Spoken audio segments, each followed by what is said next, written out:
La danseuse étoile Marie-Claude Pietragalas. L'une des figures de la danse française. Marie-Claude Pietragalas se lance un nouveau défi.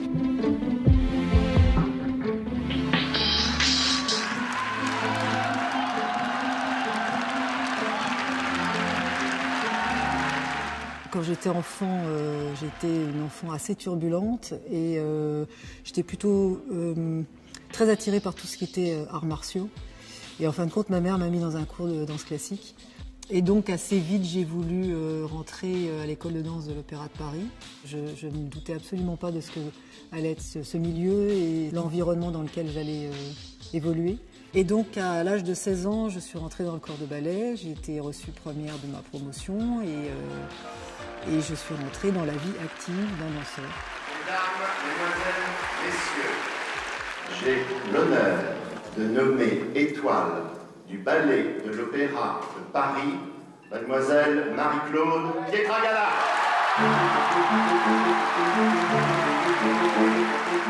Le titre de danseuse étoile, d'abord, c'est un tournant dans la carrière d'un danseur de l'Opéra de Paris.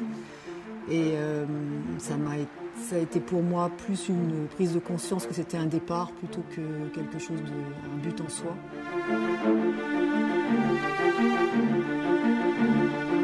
J'ai travaillé avec Caroline Carlson, j'ai travaillé avec Maurice Béjart, Roland Petit, Cunningham, Jérôme Robbins et plein d'autres qui m'ont donné l'envie de créer ma propre lumière. Chaque fois qu'on me parle de la danse, on me dit « Vous êtes danseuse ?» Je dis « Non, je ne suis pas danseuse. » Ça ne me résume pas. Pour moi, je suis une femme qui danse parce qu'il y a toujours dans la danse l'humain qui est omniprésent. J'ai eu l'opportunité de prendre la direction d'un ballet national et de son école. Ça m'a confortée dans ce que je voulais faire et ce que je ne voulais pas faire. Parce que l'expérience à Marseille a été très enrichissante dans le sens où j'ai géré une grande compagnie et en même temps la rencontre avec Julien et le travail de créateur qu'on a développé ensemble nous a confortés sur le fait de créer notre propre structure.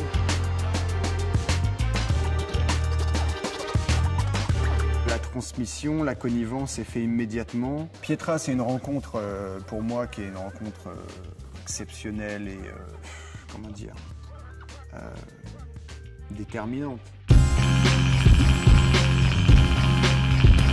Le travail qu'on a ensemble, il découle de plein de choses. Il découle certes de cette osmose, mais aussi de la vision de la même vision de la danse que l'on a, la même vision de l'art, la même vision de la société.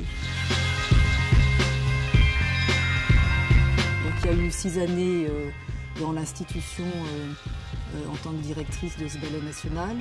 Et puis après, il y a eu le fait de créer notre propre lieu de travail, notre propre outil, et d'en définir le cadre et les fonctions, et de se sentir très libre.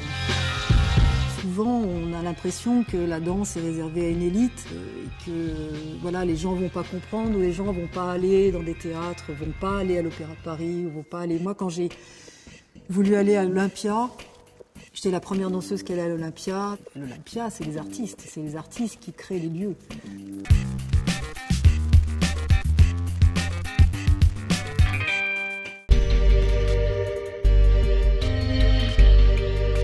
Alors, la première création du Théâtre du Corps, c'est Souviens-toi. Et puis après est arrivée une autre création, Conditions humaines, qui était une création très engagée, très citoyenne. À travers cette création, ça a été une rencontre avec une région, une rencontre avec des habitants que j'oublierai jamais.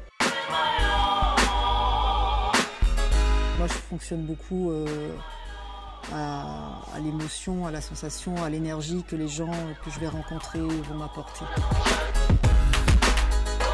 J'adore la collaboration avec des artistes différents, d'univers différents, parce que chacun apporte non seulement son savoir-faire, mais aussi son imaginaire, son rêve.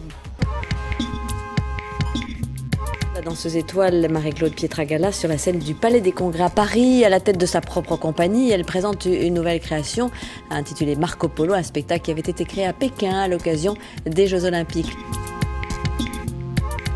La notoriété, elle est, malgré moi, c'est très gratifiant sur le moment de recevoir la Légion d'honneur par le président de la République, parce qu'on se dit, quelque part, modestement, on participe aussi à la vie culturelle de son pays. Mais c'est pas ce qu'il y a de plus important.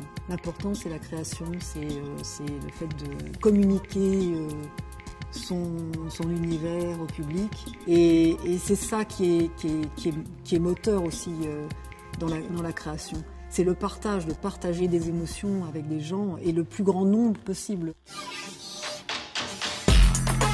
Oui, moi je rêve à plein de choses, à plein de créations. Je suis motivée mais toujours dans l'envie non pas de délivrer des messages, parce que Ionesco disait que l'artiste est là pour questionner, mais pas pour apporter de réponses.